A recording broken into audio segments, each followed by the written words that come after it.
Buenos días con todos los asistentes. Bienvenidos a la mesa de Ciencias e Ingeniería 2 dentro de la segunda semana de investigación de la Red Peruana de Universidades. Mi nombre es José Carlos Cabrera, pertenezco a la Dirección de Innovación y Transferencia Tecnológica de la Universidad Nacional de Trujillo y el día de hoy tengo el gusto de poder moderar esta sala. En primer lugar, quisiera presentarles nuestra mesa. Aquí vamos a tener la participación de 4 muy importantes y de experiencia destacada investigadores, los cuales nos van a compartir su experiencia y los resultados de las investigaciones que han venido realizando a lo largo de su trayectoria. En primer lugar, vamos a tener al doctor César Beltrán Castañón, que es doctor en bioinformática y magíster en ciencia de la computación, ambas en la Universidad de Sao Paulo, en Brasil. Realizó una estancia postdoctoral en Texas, en A&M University, en Estados Unidos. Posee una graduación en Ingeniería de Sistemas de la Universidad Católica Santa María en Arequipa y actualmente es profesor principal e investigador senior de la Pontificia Universidad Católica del Perú. Es fundador y líder del Grupo Científico e Inteligencia Artificial de la Pontificia Universidad Católica del Perú y past president de la IEEE Computer Society del Perú del 2019 al 2020.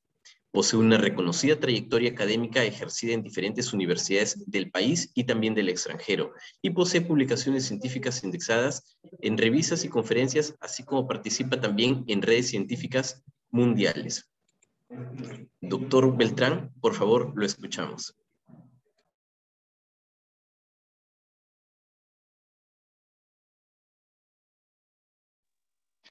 Sí, sí, buenas tardes con todos. Muchas gracias por la invitación de estar, y yo encantado de estar aquí presente, ¿ok? Lo que les voy a presentar ahora es un proyecto que desarrollamos dentro del grupo de inteligencia artificial, el cual tengo el honor de liderarlo, ¿ya? Y bueno, se trata básicamente del uso de imágenes satelitales para la predicción y detección de cuerpos de agua y poder predecir posibles daños, ¿no?, que se puedan dar en una determinada región. Siguiente, por favor.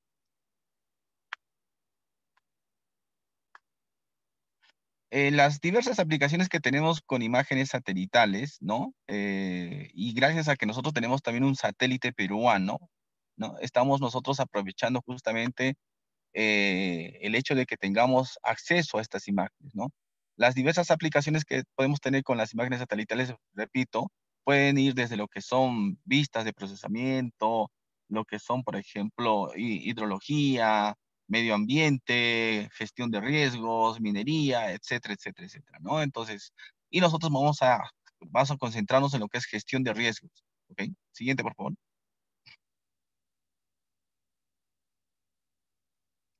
El año 2017 hemos tenido el problema del fenómeno del Niño, ¿no? Y ustedes son testigos de todos los problemas que hemos tenido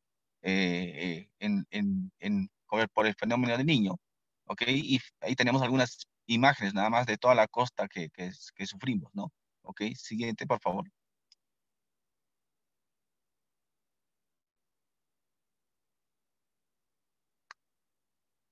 Esta es una foto de la región de Catacaos, ¿no? Que fue una de las regiones más afectadas el año 2017. Fíjense la primera foto, que es diríamos así, el estado normal en el cual debería estar la ciudad, ¿ok? Con su río que lo atraviesa. Pero el año 2017, fíjense ustedes todo el problema que hubo y prácticamente la ciudad fue inundada, ¿no?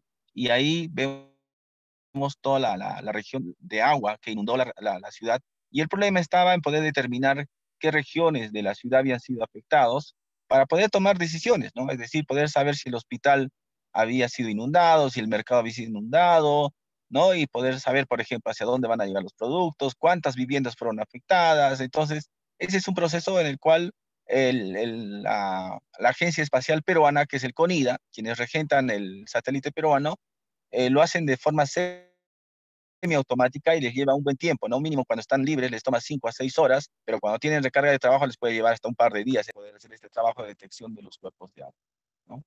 Siguiente, por favor.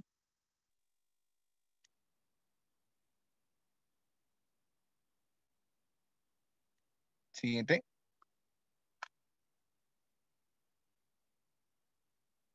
Esta es otra imagen de estado natural cuando se veía un poco los cuerpos de agua que ya comenzaban, ¿no? Siguiente, en la siguiente imagen vamos a ver, por ejemplo, ya, ¿no? El día, uno de los días más críticos, ya la ciudad estaba prácticamente inundada.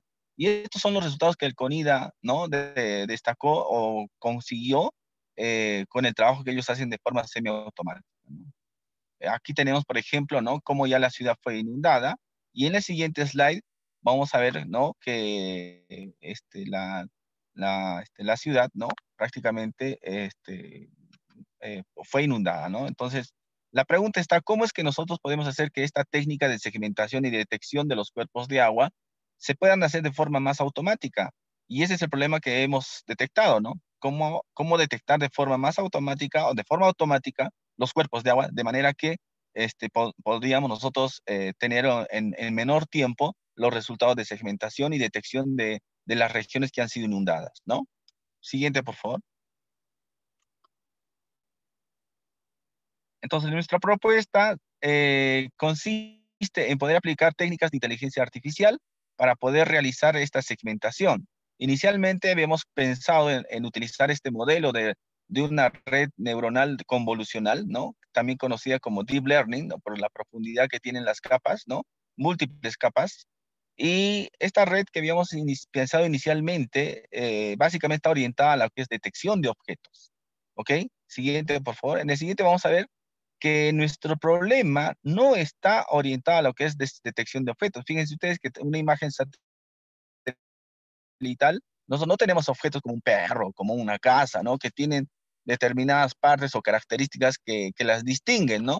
Un río, un lago, ¿qué características tienen? Básicamente son, pues, los píxeles, la región que abarca, ¿no? Entonces, en el siguiente slide, ustedes podrán ver también de que nuestro problema básicamente consiste en lo que es la segmentación, ¿no? De regiones, ¿ok? No es detección de objetos. Siguiente, por favor. Ujú.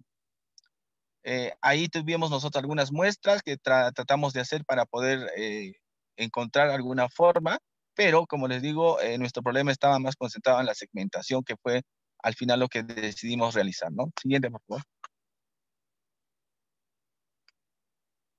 Ahí tenemos, por ejemplo, muestras de lo que consiste, lo que es hacer una segmentación, que es diferente a lo que es hacer una detección de objetos. En la primera parte, en la primera imagen, ustedes ven lo que es detección de objetos, es decir, estamos detectando a personas. En la segunda, ya estamos definiendo las regiones que constituyen dentro de una imagen estos objetos, y ahí estamos hablando de segmentación, ¿no? Y poder determinar qué regiones pertenecen a qué objetos, estamos hablando ya de instanciación, ¿no? De segmentación.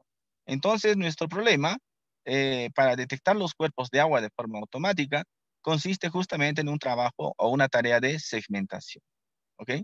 Siguiente, por favor. Entonces, para poder nosotros hacer segmentación, cambiamos de arquitectura de red neuronal y utilizamos esta red neuronal que es muy útil para poder hacer segmentación, que es conocida como UNet, ¿ok? Que también está basada en lo que son redes convolucionales, solo que tiene dos componentes, un decoder y un encoder, ¿no? La primera parte de la U, diremos así, es el encoder, ¿no? Y la segunda parte es el decoder, ¿no? ¿Ok? Entonces, es una red bien simpática y que es útil para segmentación. Siguiente, por favor. Ahí tenemos algunas aplicaciones de esta red, UNet, ¿ok? Para distintos otros problemas, como son, por ejemplo, segmentación de imágenes médicas, y también tomamos como base justamente este trabajo en la parte inferior que hacía segmentación de techos de casas en imágenes satelitales, ¿no? Entonces vimos, que esta red es adecuada para lo que estamos buscando. Creemos que es el camino, ¿no? Siguiente, por favor.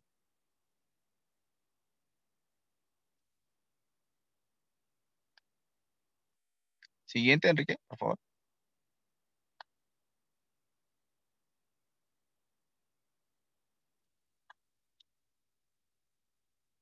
Siguiente slide. ¿Me escucha? Ya.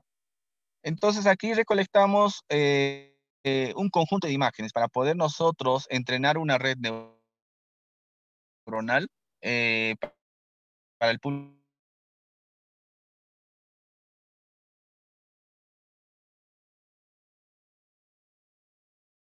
Doctor Beltrán, su señal no le escuchamos.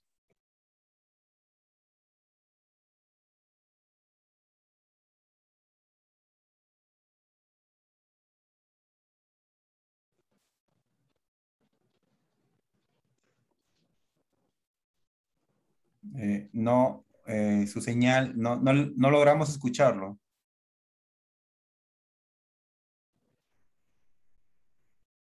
Parece que hay unos inconvenientes técnicos.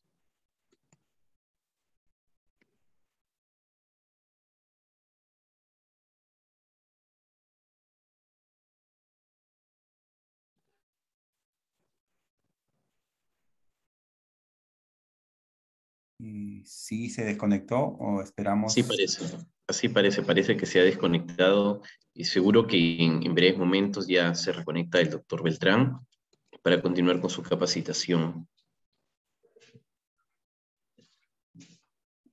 Por el momento, les recordamos a los participantes que pueden hacer sus preguntas a través del chat.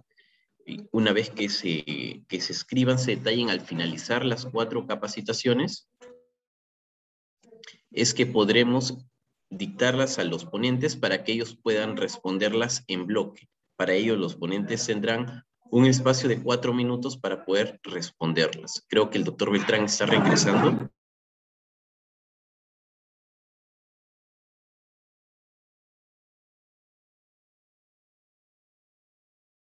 Doctor Beltrán, ¿nos escucha?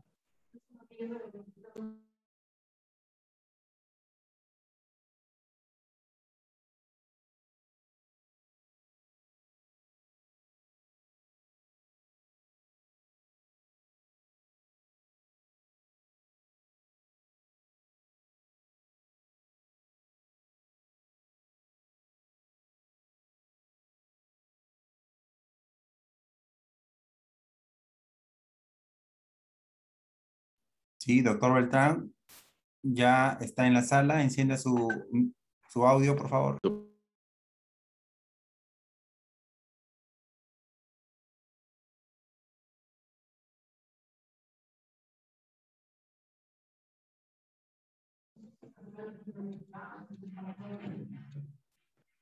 Doctor Beltrán, ¿cómo está? Bienvenido nuevamente a la sala.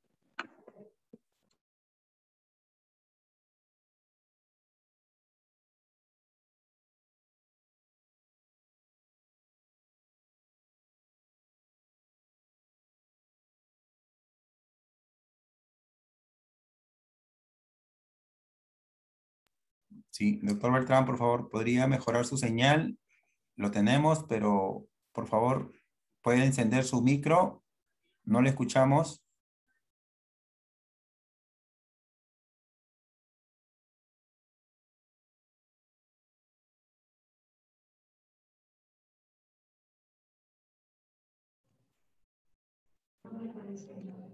Agradecemos al señor José Antonio Bustillos, que ya comenzó a colocar sus preguntas. Al finalizar las 4 exposiciones es que se dará lectura a la pregunta para que en este caso el doctor César Beltrán pueda responderla.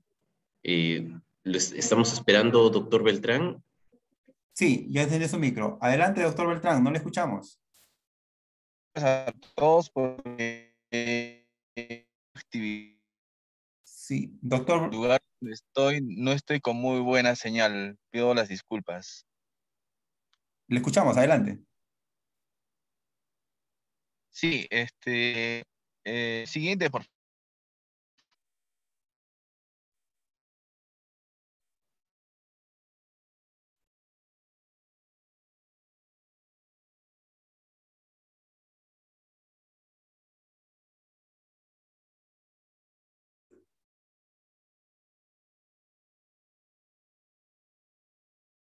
Ingeniero Beltrán. Que es una ayuna y hemos de experiencia de conocimiento usando varias redes net, ¿no?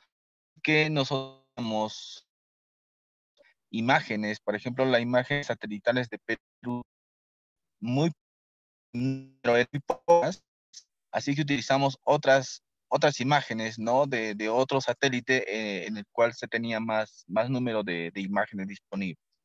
así que nosotros transmitimos este conocimiento a través de dos redes, ¿no? Esas ven son las ternas, que son redes, ¿no? O que diferencia de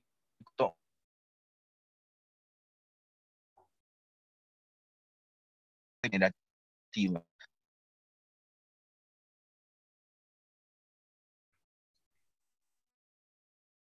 Ingeniero, aún no lo logramos escuchar muy bien. Ingeniero Beltrán.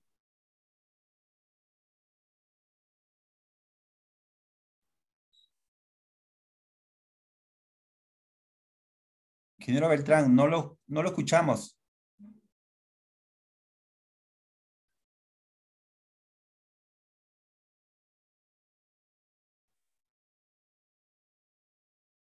No lo escuchamos, ingeniero Beltrán.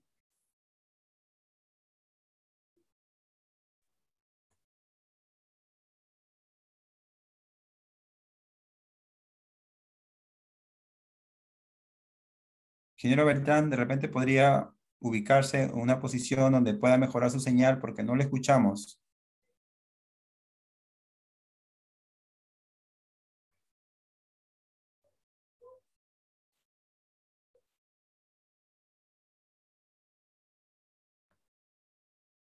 Doctor Cabrera, de repente podríamos pasar al siguiente panelista. De repente al final las preguntas, el doctor Beltrán podría seguir con su ponencia.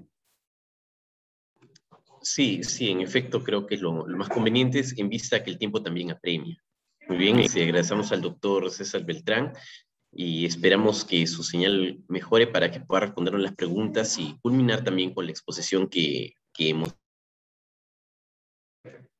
Muy bien, a continuación pasaremos a nuestro segundo expositor, que es el doctor Ángel Ruiz Pico. Es doctor en Ingeniería Civil por la Escuela de Ingenieros de Camino, Canales y Puertos de la Universidad de La Coruña. Es licenciado en Ciencias Geológicas por las Facultades de Ciencias Geológicas de las Universidades de Zaragoza y de Granada, con especialidades en Geotecnia, Geología aplicada en la Ingeniería. Es actualmente director de Escuela de Ingeniería Civil Ambiental en la Universidad Católica Santo Toribio de Mogrovejo. Doctor, bienvenido. Estamos atentos a su exposición. La sala es suya. Muchas gracias, José Carlos. Muy amable. Voy a compartir la exposición.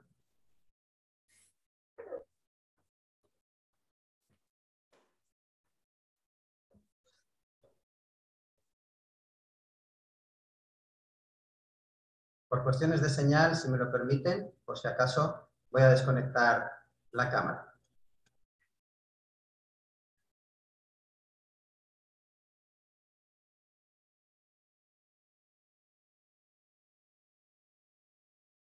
Ingeniero Ruiz, encienda su audio. Se ve muy buen, doctor Ruiz. ¿Sí? Ahí está, muy bien. Muchas gracias. Muchas gracias. Bueno, el trabajo que les voy a presentar lleva por título Sistema de monitoreo y control para el pronóstico de inundaciones frente al cambio climático y el fenómeno del Niño. Bueno, como sabemos, ¿no? Pues toda la costa latinoamericana de la zona oeste se ve azotada de vez en cuando por eventos extraordinarios de precipitaciones que en muchas ocasiones obedecen al fenómeno del Niño o son asociadas por estas cuestiones climáticas de carácter global y tienen sus consecuencias en esos eventos extraordinarios de precipitaciones y en otras ocasiones pues no se deben al Niño, a este complejo sistema climático global, sino que, bueno, por otro tipo de cuestiones ya locales, fundamentalmente, pues, de manera además estadística,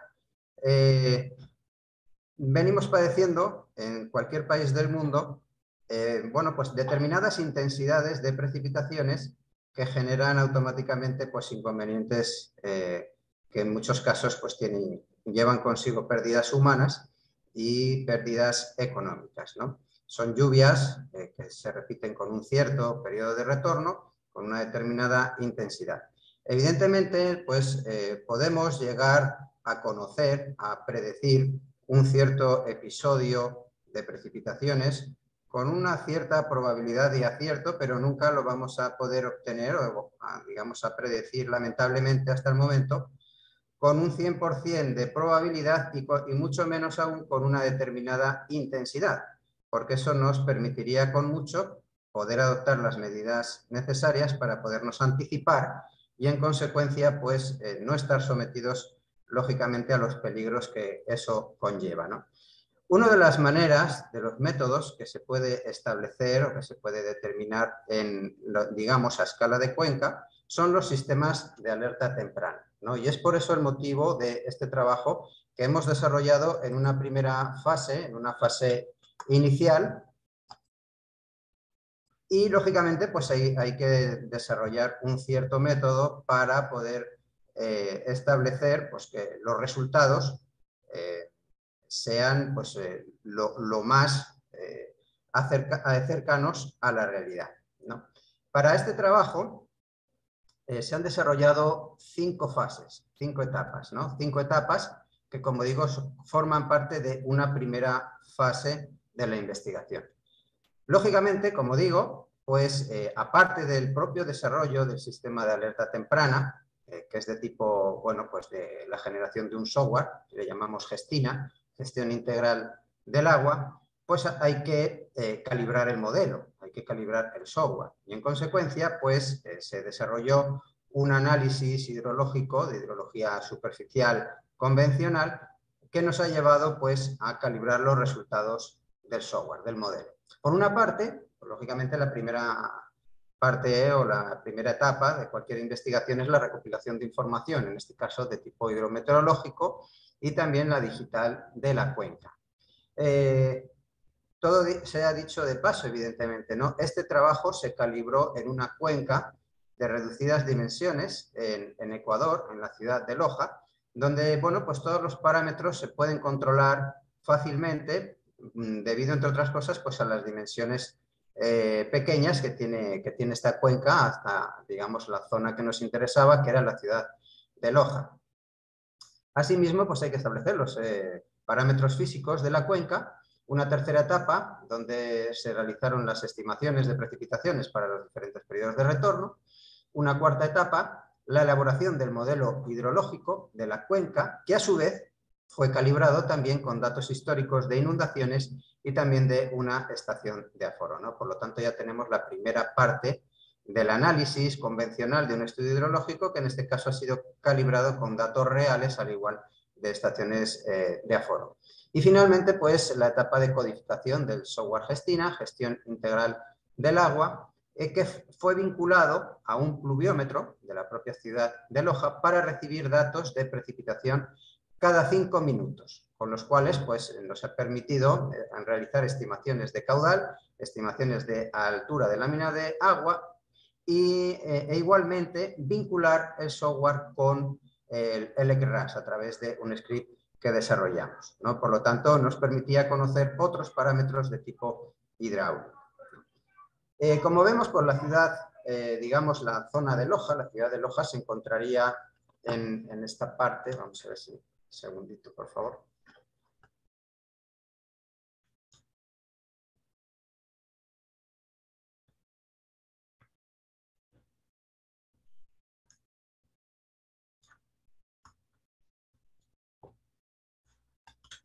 Puede visualizar el puntero, permítanme un instante.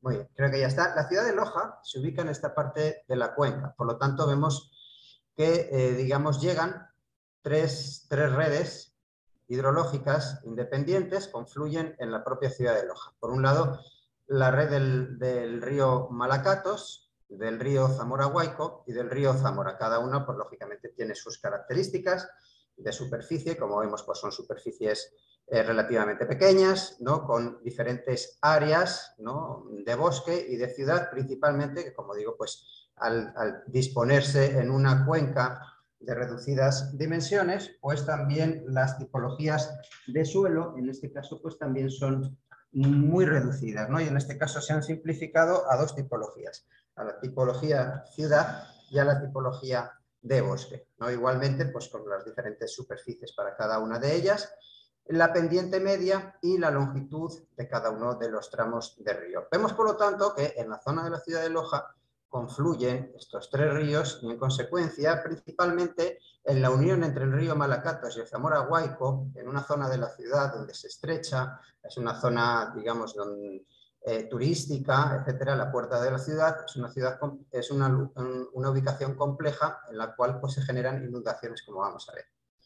Igualmente, pues en otra de las etapas del trabajo, pues estimamos cuáles eran las diferentes precipitaciones en diferentes periodos de retorno y en consecuencia pues los correspondientes caudales para cada una de esas precipitaciones.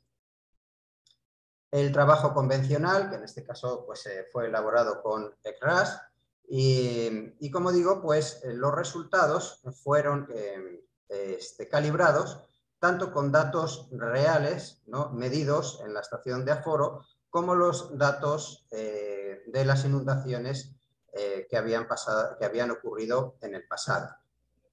Vemos como indicaba, ¿no?, la zona de la ciudad en la cual se generan estas inundaciones con la altura de lámina de agua calibrada, un detalle, y justamente pues, en la zona donde confluyen, ¿no?, pues digamos, pues esta zona de riesgo que siempre se inunda en los casos en los cuales se producen precipitaciones extraordinarias. Esta parte de aquí de la ciudad, la del río Malacatos, está canalizada, pero también puntualmente vemos algunos efectos de esas inundaciones. Y tenemos también la zona del otro ramal, del Zamora Guaico, en el cual, pues bueno, es una cuenca, digamos, de superficie menor y, digamos, pues bueno, las dimensiones naturales son capaces, digamos, de drenar el caudal que generan en líneas generales, ¿verdad?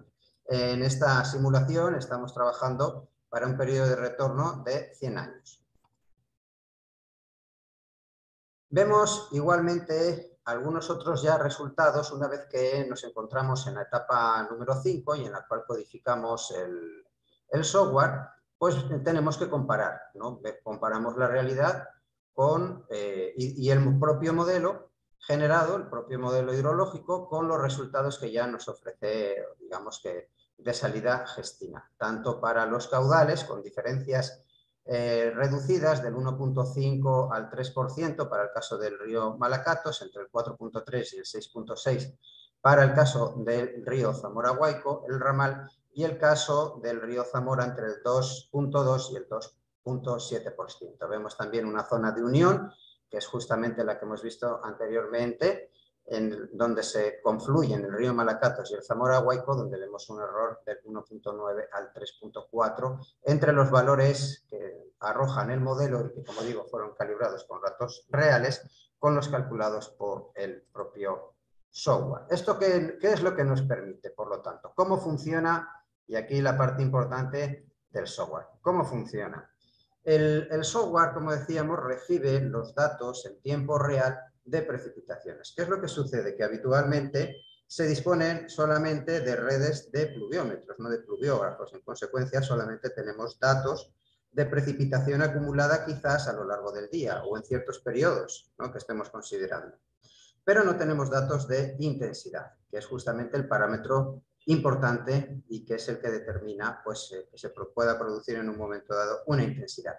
Sin embargo, podemos simular un pluviómetro con el funcionamiento de un pluviógrafo si los datos son ingresados de manera automática en ciertos incrementos o intervalos de tiempo. En este caso, cada 5 minutos. Por lo tanto, llega un dato al software de manera automática cada 5 minutos y se recalculan todos los parámetros, digamos, hidráulicos, ¿no?, e hidrológicos.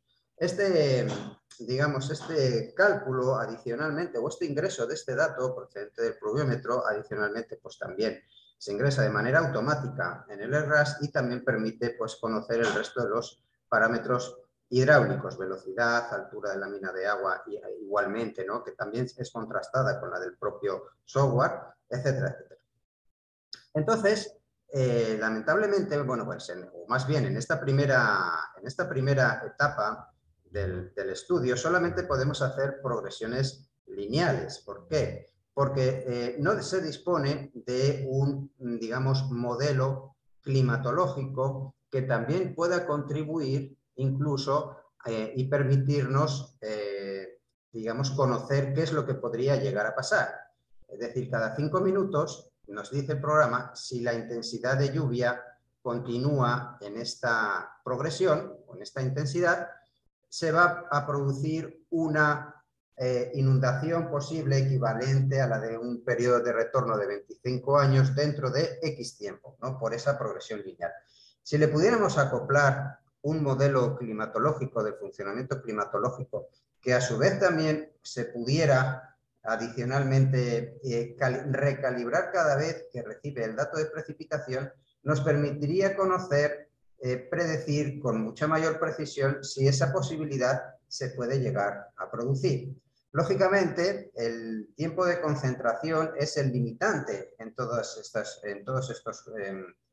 estos cálculos, ¿no? En cuencas pequeñas, como es el caso, con tiempos de concentración de 41 minutos, pues el tiempo que permite, digamos, el resultado obtenido con el software, pues es relativamente corto, es de pocos minutos, ¿no? Pero en cuencas de mayores dimensiones, lógicamente, se puede disponer de tiempos de hasta horas, ¿no? Que permitan, en todo caso, pues reaccionar en un momento dado, pues a la población, o incluso tomar medidas, ¿no? de tipo técnico, como pueda ser la regulación de un embalse. En conclusión, o conclusiones, es necesario desarrollar herramientas informáticas destinadas a pronosticar inundaciones con tiempo suficiente para tomar decisiones que eviten pérdidas humanas y económicas. El software Gestión Integral del Agua ha sido desarrollado como un sistema de alerta temprana de inundaciones. Gestina recibe los datos de precipitación de una estación meteorológica y obtiene el caudal e información hidráulica adicional para anticipar una posible inundación. Lógicamente, pues hay otra fase, una fase 2, que nos va a permitir ampliar este trabajo a cuencas de mayores dimensiones y con más datos procedentes de otros pluviómetros. El software fue calibrado en la cuenca de Loja, en Ecuador, con datos históricos de inundaciones, datos del INAMI y datos medidos. La diferencia entre los datos medidos y los calculados varía entre el 2 y el 7%. El software se puede utilizar en otras partes del mundo ingresando los parámetros específicos de la cuenca estudiada. Este es un trabajo que vamos a presentar a final del mes de noviembre en un congreso internacional sobre geociencias en el Mediterráneo, ¿no? Y bueno, va a ser publicado igualmente en una revista de la base de datos Scopus, tanto el resumen corto del propio congreso como digamos, el artículo digamos, largo convencional, ¿no? Les dejo también una serie de referencias sobre otros sistemas de monitoreo y otros trabajos también en otras partes del mundo y con otros eventos, ¿no? de la naturaleza. Y bueno, pues mi referencia, pues si tienen también alguna duda o se quieren poner en contacto conmigo para que podamos bien conversar o resolver alguna cuestión. Muchísimas gracias. Muchas gracias a usted, doctor Ruiz. Es muy gratificante ver ese tipo de investigaciones en las que su aplicación nos puede ayudar, como ya dijo en las conclusiones, a reducir o prevenir, ¿no? Para poder reducir el tema de pérdidas económicas y pérdidas humanas en futuros problemas, sobre todo en regiones que somos tan sensibles al fenómeno del Niño, como es en el caso de Lambayeque y en el caso aquí presente en mi región, La Libertad. Muchísimas gracias, doctor, por su participación. Y enseguida pasamos a la siguiente exposición, que es del doctor Juan Pasquel Reátegui. Él posee una graduación en Ingeniería Agroindustrial por la Universidad Nacional de San Martín de Tarapoto en el año 2008, con su maestría en el 2014 y doctorado en el 2018. E Ingeniería de Alimentos por la Universidad Estadual de Campiñas, en Brasil. Ha tenido instancias para investigación en la Universidad de Cádiz, en España, y tiene experiencia en el aprovechamiento de residuos agroindustriales, extracción y fraccionamiento con fluidos supercítricos. También extracción con líquidos presurizados, ultrasonido, emulsión y encapsulación de compuestos activos utilizando fluidos supercítricos. Muy bien. Doctor Pasquel, qué gusto tenerlo con nosotros. Lo escuchamos. Muy buenas tardes a todos. Bueno, ahora voy a pasar a mostrar la presentación. Por favor, me confirman cuando logran visualizar. Por supuesto, yo le indico.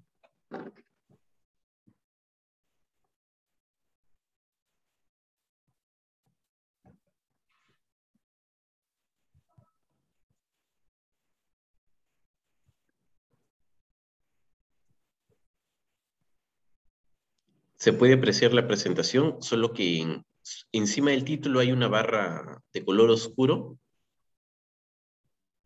Ahí. Ahí está, perfecto. Muchísimas gracias, doctor. Lo atendemos. Ok. Buenas tardes a todos, ¿no?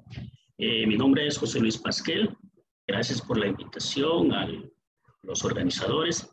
En esta tarde les voy a presentar un tema de investigación que estamos trabajando en el Laboratorio de Ingeniería de Procesos que pertenece a la Facultad de Agroindustrial y a la Universidad Nacional de San Martín, ¿no? El título que lleva por nombre esta investigación es recuperación de capsaicinoides a partir de la jicharapita amarillo usando diferentes técnicas de extracción. Esta exposición lo he dividido en 4 puntos. Primero, comenzando con una contextualización, la propuesta de investigación que nosotros hemos planteado en este trabajo, los resultados que hemos obtenido a la fecha y, por último, algunas conclusiones. Vamos a comenzar por la contextualización. He sabido que el quino, también conocido como pimiento en otros países, es originario de América del Sur. Principalmente proviene de las zonas de Bolivia y Perú. Y según la historia, ¿no? Nos cuenta que Cristóbal Colón, en el año de 1493, introdujo por primera vez una variedad de pimiento en el viejo continente. El género Capsicum incluye 23 especies reconocidas, pero las más trabajadas a la fecha solo son 5 especies, dentro de las cuales tenemos el Capsicum frutensis, donde se encuentra el jicharapita, ¿no? Ustedes me imagino que ya habrán escuchado de la jicharapita, ¿no? Que es oriundo de la Amazonía peruana. El fruto de esta planta ha sido usado ampliamente por todo el mundo, ya sea como alimento, como especie, por su sabor agradable, por el aroma que presenta, por el color, y también ha sido utilizado, ¿no?, en la industria farmacéutica y cosmética. Los capsaicinoides son los compuestos que le dan ese sabor picante a los ajís, ¿no?, de la variedad del capsicum, los cuales son un grupo de amidas y de ácidos grasos entre 8 y 13 átomos de carbono, dentro de los cuales la capsaicina y la dihidrocapsaicina son los capsaicinoides que se encuentran con mayor abundancia, ¿no? Algunos estudios han reportado que en algunos ajís de esta variedad capsicum, el compuesto mayoritario es la dihidrocapsaicina, ya no la capsaicina, ¿no? Eso va a depender de la variedad. Los pimientos presentan una enorme variedad de compuestos, ¿no? Muchos de ellos con una marcada propiedad, se hace antioxidantes y por su importante propiedad biológica. Es muy curioso, ¿no?, que los ajíes rojos constituyen una fuente importante de vitamina A, vitamina C, vitamina B, vitamina A, también ácidos fenólicos, compuestos volátiles, capsaicinoides y capsinoides. Dentro de las propiedades farmacológicas de los capsaicinoides podemos encontrar que tiene efecto tanto antiinflamatorio, efecto antioxidante, efecto analgésico, y es estimulante del sistema cardiorrespiratorio, así otras propiedades, ¿no? Entonces nos preguntamos cómo poder recuperar estos compuestos a partir de este fruto, ¿no? Específicamente la jicharapita. Para la recuperación de estos compuestos, lo podemos dividir en dos grupos, ¿no? Los métodos convencionales y los métodos no convencionales. Dentro de los métodos de extracción convencionales que se puede aplicar para la recuperación de estos compuestos son aquellas técnicas como la maceración, extracción por sopler, evaporación. Dichas técnicas, ¿no?, tienen algunas desventajas. Cuando me refiero a algunas desventajas de estas técnicas que se aplican, me refiero a que el extracto final, después del proceso, va a quedar un solvente.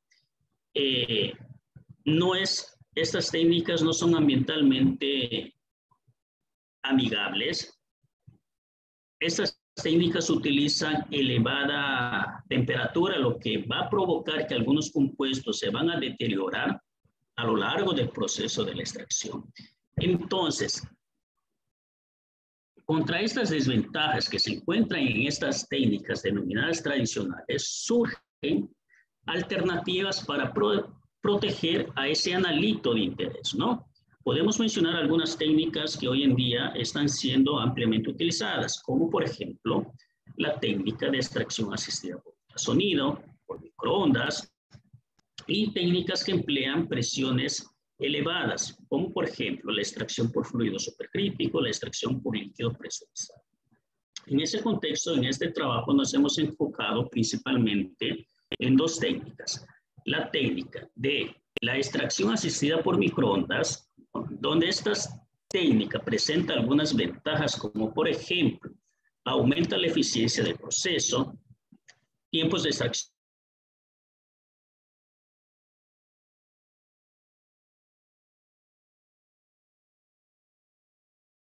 de interés, porque el sobrecalentamiento está focalizado sobre la muestra, ¿no? Así, por microondas,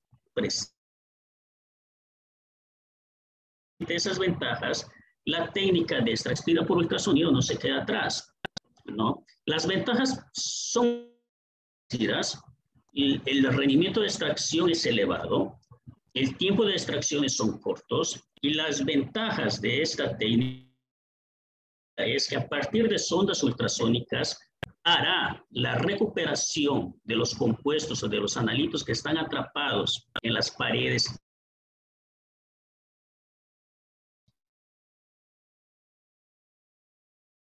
llevando así de esa forma bajo esa premisa, nosotros, el grupo de investigación, planteó el siguiente tema de investigación, que fue la recuperación de capsaicinoides a partir de la jicharapita amarillo usando estas técnicas de extracción, ¿no? Como ustedes pueden observar, ¿no?, la gran mayoría solo tiene conocimiento de la jicharapita amarillo, ¿no? Pero existen otras variedades, ¿no?, que pertenecen al mismo género, como por ejemplo la variedad roja y la variedad anaranjada.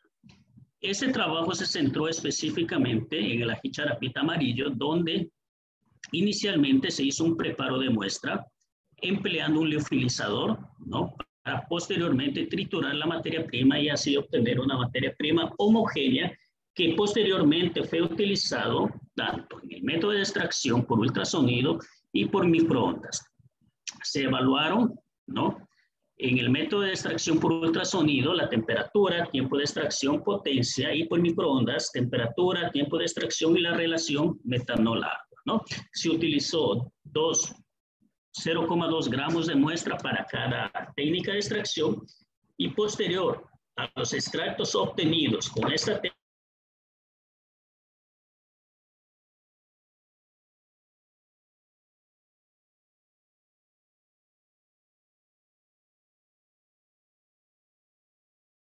¿no? Cada una de esas técnicas es sustituida por observación de 8.65 de 100 grados centígrados, tiempo de hidrocapsaicina también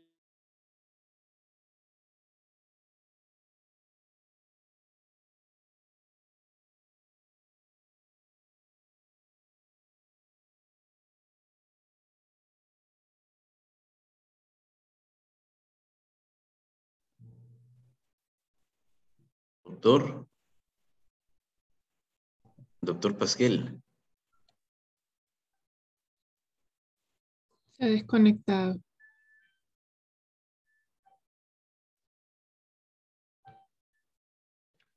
Ya veo. Me parece que todavía está en la sala.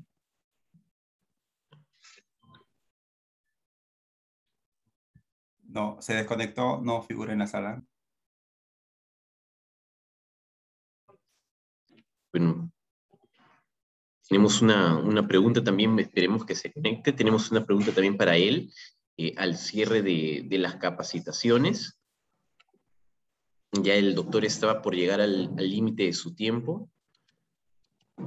Y, no sé, no sé si lo esperamos o quizá le damos unos minutos al final de la última capacitación. ¿Cuánto tiempo le quedaba al profesor por exponer? 3 minutos, 3 10 minutos. minutos, 3 minutos. 3. Ah, bueno, claro, sí, es bien poquito. Si no se conecta en un minuto, de repente sí, ¿no? Ya pasamos y luego con las preguntas puede redondear lo que le faltaba, ¿no? Claro, claro, está muy bien, está perfecto.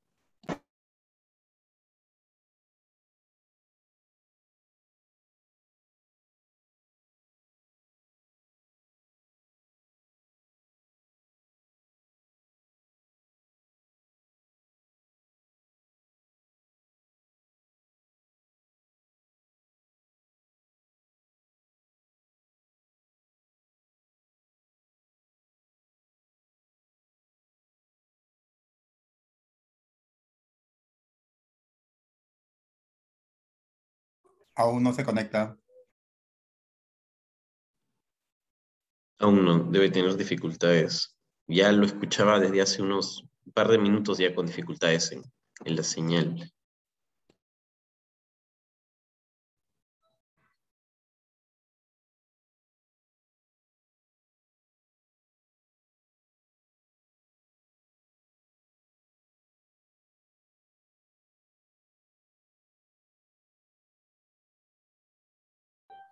Bueno, pasemos al siguiente ponente, ¿no? Ujú. Muy bien, Vanessa. Y entonces, mientras esperamos que se reincorpore el doctor Pasquel, vamos a pasar a nuestra cuarta ponencia de esta mesa de trabajo, que está a cargo del doctor Arturo Alatrista Corrales. Él es ingeniero de industrias alimentarias, especialista en control de procesos, con estudios de maestría en ingeniería de procesos industriales y es magíster en gestión y economía de innovación, consultor senior en eficiencia energética y reingeniería de procesos industriales. Él se ha desempeñado en áreas de investigación técnica y también social. Entre las técnicas tenemos a eficiencia energética, integración térmica de procesos industriales, integración de energías renovables en procesos industriales, control y simulación de procesos, optimización de procesos y reingeniería de procesos industriales. Entre las áreas de innovación social o de investigación social en las que se desempeña, tenemos gestión y economía de innovación, gestión tecnológica, transformación industrial, políticas de ciencia, tecnología e innovación y emprendimiento tecnológico. Doctor Arturo, nosotros encantados de escucharlos y la sala es suya. Muy bien, muchísimas gracias, José Carlos. Muy buenas tardes con todos. Para mí es un verdadero gusto poder compartir una experiencia. Voy a compartir mi pantalla.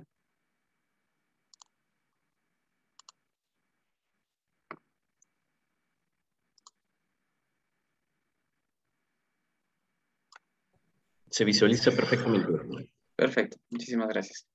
Bien, entonces lo que voy a tratar de compartir hoy día es un proyecto que fue financiado por Innovate Perú, hoy día que es ProInnovate, y al cual he denominado para esta presentación desarrollo de prototipo de energía solar concentrada para aplicación de procesos de manufactura de pequeña escala.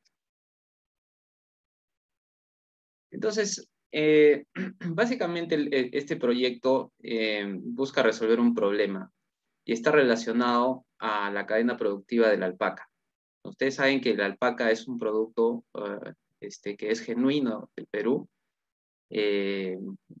Sabemos que Bolivia también tiene alpaca, pero digamos la gran cantidad de producción se produce en Perú y es un producto de exportación y es un producto que compite con prendas de vestir que son de las más altas calidades en el mundo, como es el cashmere, y bueno, otras fibras que son muy cotizadas a nivel mundial, y bueno, una de ellas es la alpaca, y el Perú está, digamos, en pleno proceso de difundir a nivel internacional este producto. El tema es de que nosotros, digamos, tenemos empresas de hilatura que son medianamente grandes, que están localizadas en Arequipa. Lo que se conoce es de que una fibra de alpaca de alta calidad, o sea, que está hecha con fibras muy finas, porque hay diferentes calidades, tiene que tener un proceso de acondicionamiento, que es el lavado, vaporizado y planchado. Es decir, esto hace de que la fibra digamos, no cause alergias o escosores en la persona que las está usando. Entonces, estos procesos, como vemos aquí, demandan cierta cantidad de energía, y históricamente los grandes productores, las grandes empresas son las únicas que han estado haciendo este proceso.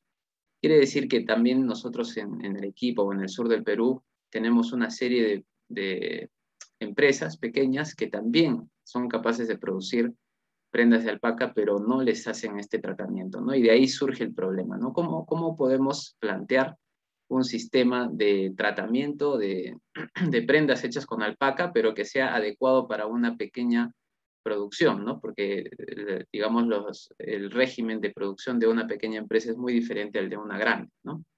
Entonces, otro elemento que consideramos para el inicio del proyecto fue la radiación solar, ¿no? Como ustedes ven aquí en este mapa de radiación solar a nivel mundial, pues el Perú se encuentra en una zona realmente sobresaliente cuando hablamos de la intensidad de la radiación solar, ¿no? Todo el sur del Perú y bueno, la costa, pero sobre todo el sur, digamos, es un área de influencia del desierto solar de Atacama, que posee el nivel de radiación solar más alto en el mundo, ¿no? Nosotros sabemos, por ejemplo, que el desierto de Atacama es lugar de muchas investigaciones que tratan de emular las condiciones de Marte, por ejemplo, ¿no?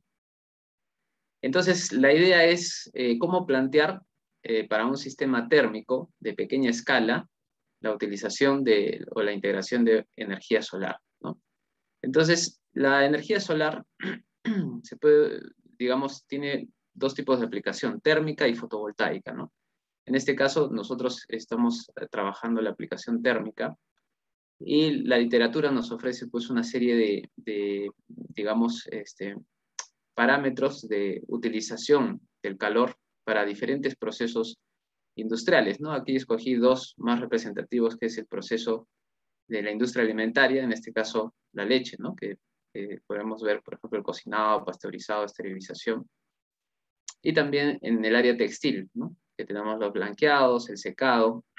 Básicamente son procesos que podemos caracterizarlos como de un uso intermedio de temperatura. O sea, la temperatura no es demasiado alta, que pase los 200 grados. Y lo que vemos es que estos niveles pues, corresponden a utilización, por ejemplo, de vapor saturado o medianamente sobrecalentado, lo cual habilita la posibilidad de generar artefactos, herramientas, equipos que puedan generar un tipo de vapor, ¿no? De no muy alta presión y que posiblemente pueda ser generado con energía solar, ¿no? Entonces, lo que planteamos para este proyecto fue utilizar, primero validar algunos sistemas de concentración de energía solar. En el Perú todavía no tenemos mucha experiencia en, digamos, el desarrollo, validación de tecnologías de concentración, ¿no? Una tecnología de concentración significa que ópticamente el receptor recibe los rayos de sol y los concentra en un punto capaz de alcanzar temperaturas por encima de 200 grados, ¿no? Y justamente eso puede permitir la generación de vapor, ¿no? Que puede ser utilizado después para un proceso industrial. Entonces, el primer concepto que tuvimos fue probar, validar algunas tecnologías de concentración solar. Hoy en día hay muchos países que han avanzado mucho en este campo, especialmente Alemania es un país que históricamente ha trabajado este tema, Pero además Alemania ha difundido a otros países como India, Pakistán, o sea, esos países del Asia, que realmente han sacado mucho provecho de estas tecnologías, ¿no? Entonces la idea inicialmente era validar esto, producir, calentar en un fluido caloportador, que podría ser un aceite, más o menos a 200 grados, luego generar un vapor que puede ser utilizado para el proceso de planchado, ¿no? Como ya les comentaba, un proceso de planchado utilizará un vapor de no muy alta presión. Entonces, y luego los condensados podrían utilizarse para los procesos de lavado, ¿no? El lavado normalmente se hace más o menos a 45 grados, ¿no? Entonces, eso era el concepto inicial. Solamente acá mencionar que la demanda térmica, más o menos estábamos buscando para los niveles de producción de esta pequeña empresa, más o menos de 15 a 25 kilogramos de vapor por hora. Entonces, bueno, acá nuevamente, ¿no? El cálculo del flujo másico de vapor. Y entonces el desafío tecnológico para este proyecto consistía en dos opciones. Primera opción era tratar de hacer una transferencia tecnológica de algún país que ya tenga alguna experiencia en algunos sistemas de concentración, ¿no? Y con lo que ustedes ven en esta foto, quizás no se ve muy bien, pero acá quizás se ve un poquito mejor. Estos concentradores en realidad no son parabólicos, sino que tienen una geometría similar a un parabólico, solamente que si trazamos una parábola, digamos, la geometría es la parte lateral de una parábola, y estos sistemas se conocen como los concentradores Schaeffler, que son capaces de separar el elemento concentrador, es decir, el elemento que recibe ya la luz solar concentrada, del mismo, digamos, del mismo módulo, ¿no? de concentración solar. Entonces, el hecho de que sean independientes abarata mucho los costos, pero solamente tenemos alguna experiencia desarrollada en la Pontificia Universidad Católica del Perú hace algunos años, por el profesor Miguel Hashit, donde trajeron un concentrador de 2.7 metros cuadrados, hicieron algunas validaciones, estudios, pero más allá de eso, digamos, no tenemos mayor experiencia, ¿no? Entonces la idea era un poco hacer el proceso de transferencia tecnológica, pero en realidad lo que optamos finalmente fue por hacer un diseño propio, ¿no? Hacer un diseño propio. Utilizamos un poco el concepto de los reflectores Fresnel, que es recibir la luz, reflejarla en una tubería, a lo largo de una tubería que pueda contener un fluido caloportador, o en este caso agua, para producir un vapor directo, ¿no? Entonces hicimos algunos modelos de diseño conceptual, de tal manera de poder concentrar la luz en un solo punto, ¿no? Entonces, ahora, para poder diseñar un concentrador, pues hay que tener diferentes elementos, ¿no? Los concentradores solares pueden tener diferentes tasas de concentración, ¿no? Por ejemplo, hay concentradores que pueden concentrar 15 veces la radiación solar, o pueden concentrar hasta 1500 veces la radiación solar, ¿no? Depende de la potencia con la que queremos usar ese vapor, ¿no? o ese fluido caloportador. Sin embargo, obviamente, para poder diseñar un concentrador solar con una alta tasa de concentración, pues se requiere un nivel de fabricación bastante alto.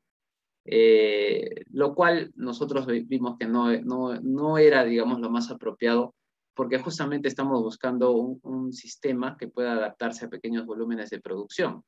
Es decir, si estamos tratando de adaptar un sistema solar para una fábrica o un taller pequeño, probablemente necesitemos buscar sistemas en primer lugar, bajo costo de inversión y bajo costo de operación, ¿no? Básicamente eso. Entonces, nosotros, digamos, si ustedes pueden visualizar aquí el receptor no es un solo punto pequeño, sino está compuesto de varios puntos. Entonces, el concepto es crear un receptor que no exija un alto grado de precisión geométrica, pero que sí logre producir vapor.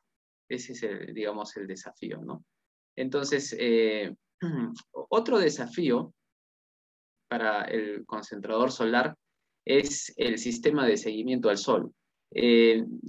Históricamente, lo que ustedes ven aquí, por ejemplo, lo que estoy señalando acá, este es un tubo, cilindro parabólico, el cual hace un sistema de seguimiento en función al eje de este a oeste. O sea, mientras va avanzando el sol, ¿no? Mientras va avanzando por aquí, el sistema electrónicamente hace el reconocimiento de dónde está el sol y avanza junto con el sol, ¿de acuerdo? Sin embargo, esto requiere pues, un sistema electrónico de seguimiento, lo que a nuestro parecer complejizaba el costo, digamos, subía los costos de inversión y la complejidad técnica del sistema, ¿no? Entonces, ahí, no sé si se puede ver aquí, pero acá esto es otro concepto, esto es un concepto de seguimiento polar. ¿Qué quiere decir? Que en este caso el seguimiento al sol no se hace de este a oeste, sino que simplemente de norte a sur. ¿Qué quiere decir? De que durante el día no es necesario hacer un seguimiento al sol. Simplemente, digamos, el concentrador está situado en forma paralela al eje,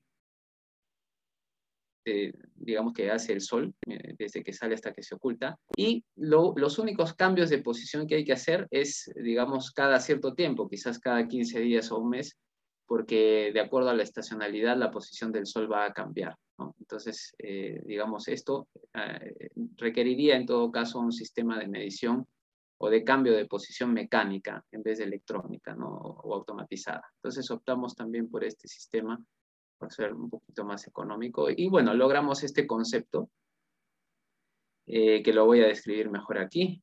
Este es un concepto donde acá vemos que nuestro concentrador en realidad no es un tubo, sino es una especie de una escalera, ¿no? Que está compuesta por varios tubos, donde en la parte inferior tendríamos agua, y esta agua estaría recibiendo la luz solar concentrada, ¿no? Del sistema, y estaría, digamos, la franja que está recibiendo, digamos, la luz solar concentrada se corresponde desde el tubo hasta más o menos la mitad de los tubos transversales que vemos aquí, ¿no? De tal manera que en la parte superior tenemos un vapor saturado que luego pasaría por un separador, ¿no? Para eliminar los condensados y poder usarlo en un proceso de planchado, ¿no? Básicamente ese es el concepto. Es un concepto diferente, el cual estamos tratando, bueno, ya se ha hecho el proceso de patentamiento y bueno, ¿cuáles son las ventajas? Las ventajas es de que permitiría utilizar un vapor saturado con un concentrador de una geometría no muy, digamos, precisa, que sea suficiente como para poder usar vapores de baja presión para procesos que no, no requieran mucha potencia, ¿no? Como es el caso de un proceso de planchado y lavado textil, ¿no? De pequeña escala. Entonces acá tenemos algunos datos. De repente lo más resaltante es que se fabricó un módulo de 14 metros cuadrados con una inversión de $2.940. Y bueno, tenemos acá, digamos, la capacidad para más de 20 kilogramos por hora de vapor. Hicimos algunas evaluaciones con dinámica de fluidos computacional para evaluar cuál podría ser el comportamiento térmico del sistema. Y entonces, básicamente, se hicieron simulaciones considerando programas de proceso, ¿no? Donde destaca el primer programa que es energéticamente más intensivo, donde se utiliza un vapor a una temperatura de 130 grados centígrados, ¿no? Entonces, aquí en esta gráfica podemos ver los perfiles de temperatura en 3 escenarios, ¿no? Cuando la radiación solar está en 500 watts por metro cuadrado, 700 y 1000, ¿no? Normalmente en Arequipa estamos entre los 700 y 1000 watts por metro cuadrado, ¿no? Entonces, aquí podemos ver que, digamos, en la gran mayoría de escenarios estaríamos sobrepasando los 100 grados centígrados, en todo caso, que es, digamos, son las temperaturas de trabajo que se está buscando, ¿no? También hicimos con la dinámica de fluidos computacional algunas pruebas para más o menos calcular la eficiencia, y en promedio podemos decir que logramos una eficiencia de 20 a 25%, ¿no? del sistema. Y si evaluamos el tema de los costos, lo que presentamos acá son modelos de referencia de sistemas solares alternativos, modernos, ¿no? Ustedes saben que hay una serie de investigaciones a nivel mundial que buscan pues encontrar nuevas y mejores formas de concentrar la luz solar para aplicarla a procesos industriales de una forma más económica y con mayor eficiencia, ¿no? Entonces, acá tenemos distribuciones de costos de algunos prototipos que se han presentado en los últimos años, ¿no? Donde normalmente podemos ver diferentes componentes como el sistema óptico, el recibidor, el sistema de seguimiento del sol, los marcos o la estructura, ¿no? Las partes de la transferencia de fluidos, los tanques, etcétera, ¿no? En este caso, como ya les comentaba, digamos, en lo particular, en primer lugar, nuestro sistema no tiene un sistema de seguimiento automático del sol, ¿no? Porque prácticamente la idea es, como tenemos un sistema de seguimiento de norte a sur, solamente cambiar mecánicamente conforme cambia la estación. Ese es el concepto, ¿no? Y bueno, hemos reducido también los tanques porque la producción de vapor, en todo caso, después del separador de vapor-agua, va directamente al proceso, ¿no? Entonces, lo que se espera, pues, es una reducción de costos que podamos, digamos, hacer de que sea pues, la implementación costo efectiva cuando esta tecnología pueda madurar, ¿no? Porque, digamos, se va a requerir muchas nuevas investigaciones para poder seguir desarrollando este tipo de tecnología. Acá tenemos una comparación de los costos nivelados de energía con respecto, por ejemplo, al GLP y también con respecto al gas natural. Estos costos son costos de Arequipa. Y, por ejemplo, podemos ver que, digamos, cuando los sistemas, digamos, alcanzan una eficiencia de 25 o de 30 o inclusive 40, si es que, digamos, futuros desarrollos podrían llegar a eficiencias de 30 y 40, que consideramos que es factible, ¿no? Porque una terma solar normalmente tiene una eficiencia de entre 30 y 40. Entonces, este sistema podría mejorar, digamos, el costo del consumo energético, ¿no? Térmico, y podría ser ya factible su uso con respecto a la utilización de GLP y gas natural, ¿no? Entonces, bueno, eso sería todo por mi parte. Muchísimas gracias por su atención. Muchísimas gracias a usted, doctor, por su participación. En efecto, es una forma de ver muy sostenible el desarrollo industrial a partir de su prototipo, muy interesante. Bueno, ahora tenemos algunas preguntas por parte del público. No sé, vamos a comenzar con usted, doctor, ya que estamos todavía en imagen. Tenemos una pregunta del señor José Antonio Bustillos para el doctor Arturo Alatrista, y nos pregunta si es posible desarrollar materiales de construcción con concentradores solares, por ejemplo, el yeso solar en favor del desarrollo sostenible de las infraestructuras. Hay un caso de estudios en la Universidad Politécnica de Madrid y también nos ha citado la fuente en el chat. Sí, bueno, en realidad el uso de la luz solar concentrada pues tiene múltiples aplicaciones, ¿no? Como mostraba, podemos hacer concentración en el rango de 15, 20 veces hasta 1000 veces, ¿no? Y entonces, fíjese, yo le diría algo, ¿no? En realidad, ¿dónde tendrían que estar los laboratorios o los grupos de investigación de punta en el mundo? Pues justamente donde existe el recurso. Y el Perú es uno de los 5 lugares en el mundo donde goza de una radiación solar directa mayor a 2100 kWh metro cuadrado al año. O sea, ¿qué quiere decir esto? Que el grado de luz solar directa que recibe nuestra zona geográfica permite el uso de estos sistemas de concentración, ¿no? Lo que no ocurre, por ejemplo, en otros países donde tienen nubosidades permanentes, ¿no? Podrían tener una alta radiación, pero el tema de la nubosidad baja un poco la radiación solar directa y ya no hace posible el uso de los concentradores, ¿no? Esto es un poco diferente a la luz fotovoltaica. Los sistemas fotovoltaicos no hay problema, pueden estar en lugares luminosos con nubosidad, pero para el desarrollo de esta tecnología sí se necesita, digamos, condiciones atmosféricas como la que tenemos en el Perú, ¿no? Muchísimas gracias, doctor, por su respuesta. Enseguida pasemos a la siguiente pregunta también del señor José Antonio Bustillos. Esta pregunta va dirigido para el doctor Ángel Antonio Ruiz Pico, que nos mencionaba de software. La consulta es si es que el software puede tomar datos a tiempo real de cualquier estación hidrológica a nivel internacional, ya sea convencional o automática. Por ejemplo, datos del CENAMI en Perú.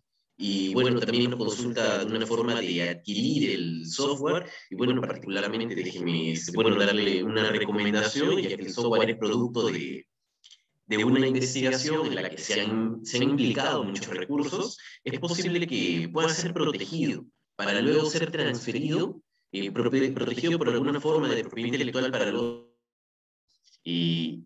a tener una aplicación y que se retribuya a su investigación para promover nuevamente la investigación. Es una figura que tenemos que copiar de los países desarrollados, que los mismos resultados de la investigación sean los que financien nuevamente nuestras investigaciones. Y es así como vamos a crecer con base científica y tecnológica.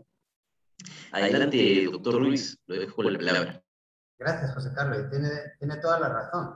De hecho, ese sería el escenario ideal, ¿verdad?, ante una situación similar, ¿no? Es decir, que pueda ser utilizado, por ejemplo, con acceso libre para investigadores y para uso académico y estudiantes, y que pueda haber una versión, digamos, para comercializar, ¿verdad? Esa sería la situación que de hecho se está barajando, ¿no? E incluso que pueda llegar a ser de código abierto, ¿no? Entonces, efectivamente, tenemos ya, de hecho, también en el registro de software, pues algo de experiencia justamente en Ecuador, ¿no?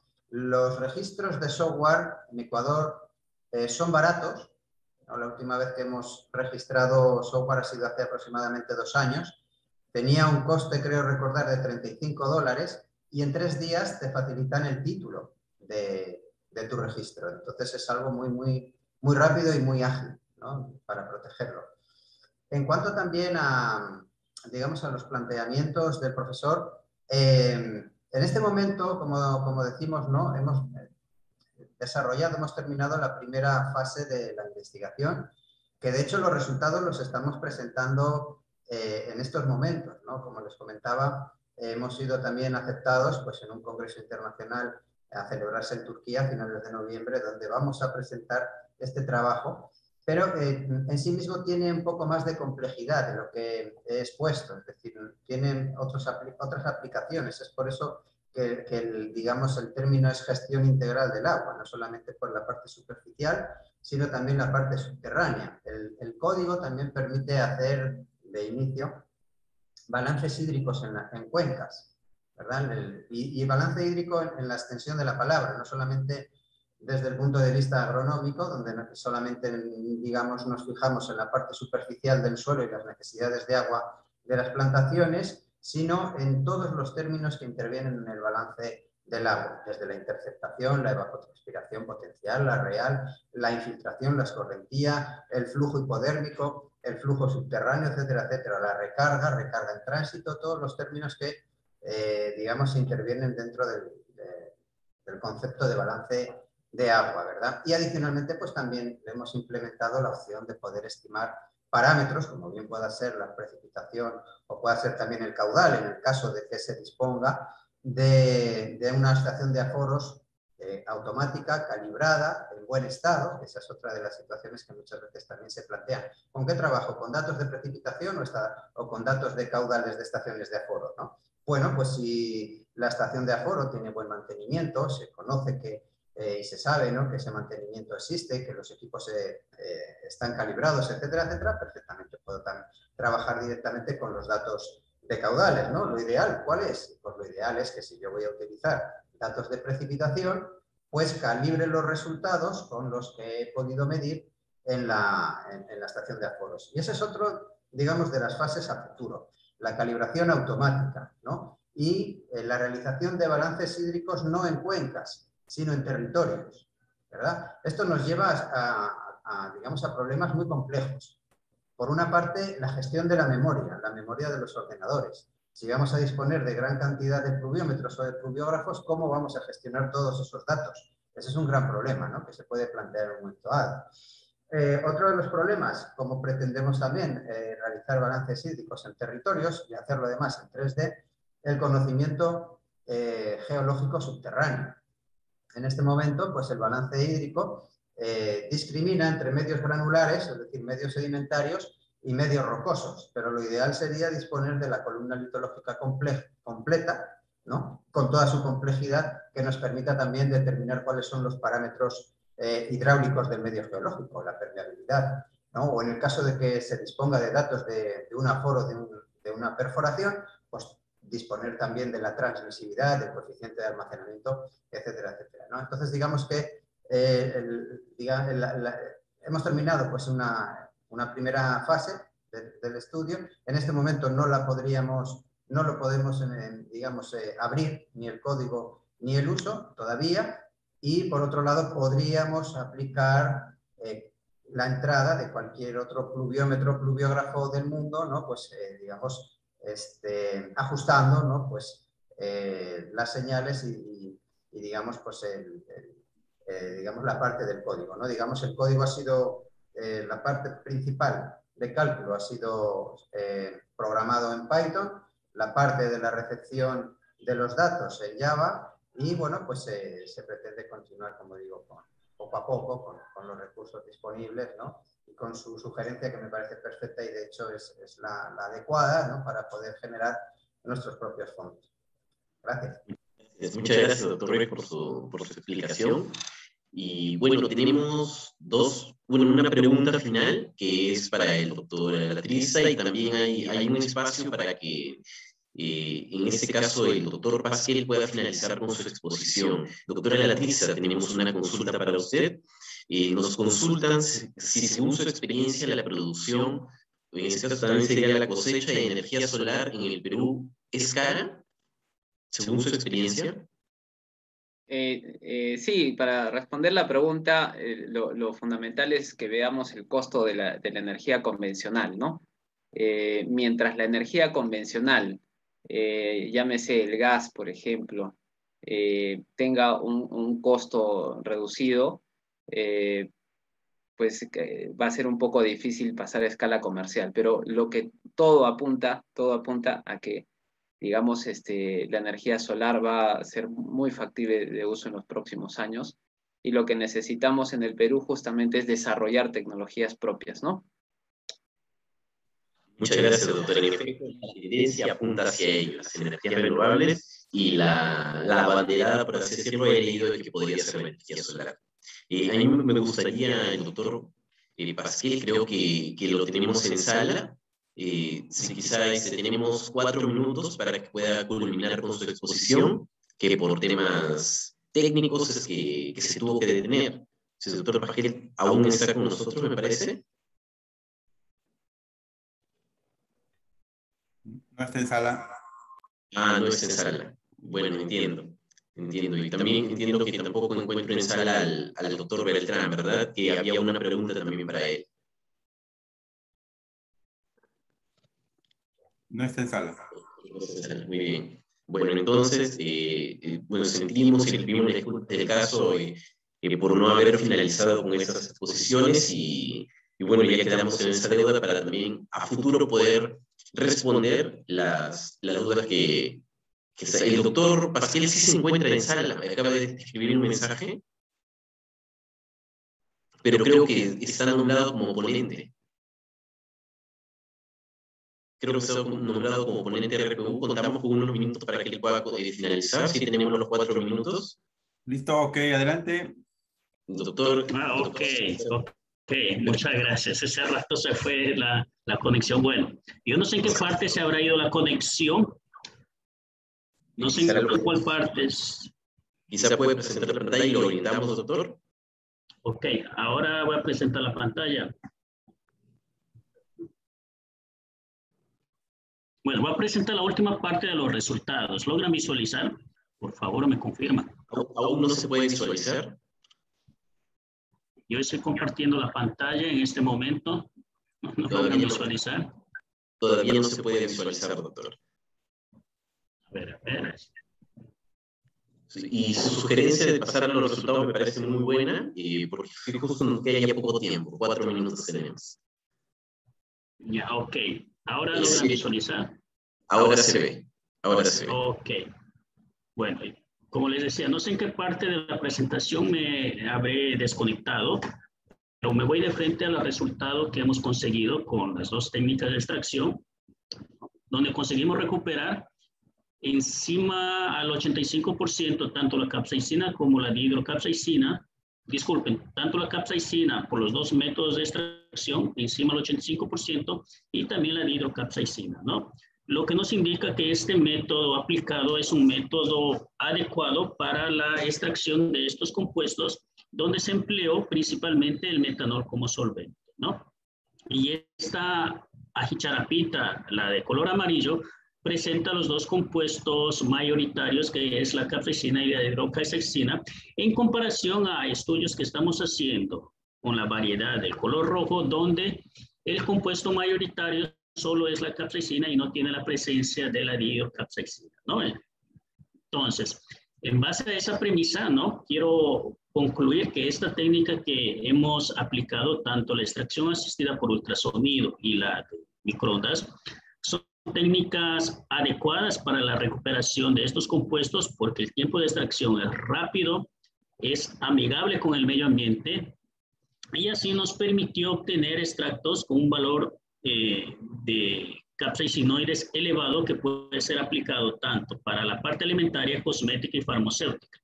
Y asimismo, este estudio sirvió como punto de partida para la utilización de otras técnicas que venimos desarrollando en el laboratorio, como es la extracción por fluido supercrítico, también para comparar el método de extracción que estamos desarrollando en este momento, ¿no? Si ustedes pueden observar, al lado izquierdo tenemos la materia prima que estamos trabajando hoy en día en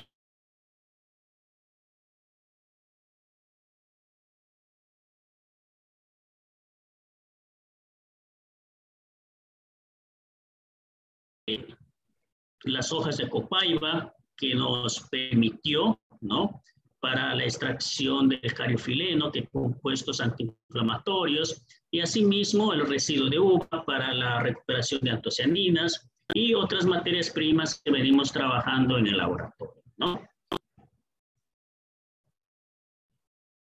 Y muchas gracias, no les quito más el tiempo, y eso fue la presentación relacionado a la recuperación de capsaicinoides por estas técnicas de extracción. Muchas gracias, doctor Pasquiel. En efecto, ya no tenemos tiempo, lamentablemente no tenemos tiempo para las preguntas. Y me gustaría invitar al doctor Ruiz y al doctor Alatrista que por favor enciendan sus cámaras para poder tomar una foto de cierre del panel, que en efecto ha sido un panel muy instructivo, de mucho provecho, que hemos tenido preguntas con las cuales se ha podido retroalimentar muy bien a la audición. Te escuchamos, Enrique. Bien. Todos miren a la cámara. 1, 2, 3. Gracias. Muchas gracias a ustedes, muchas gracias a nuestros ponentes y gracias a todos el público asistente. Que tengan muy buenas tardes. Muchas gracias a ustedes. Buenas tardes. Gracias con todos. Buenas tardes a todos.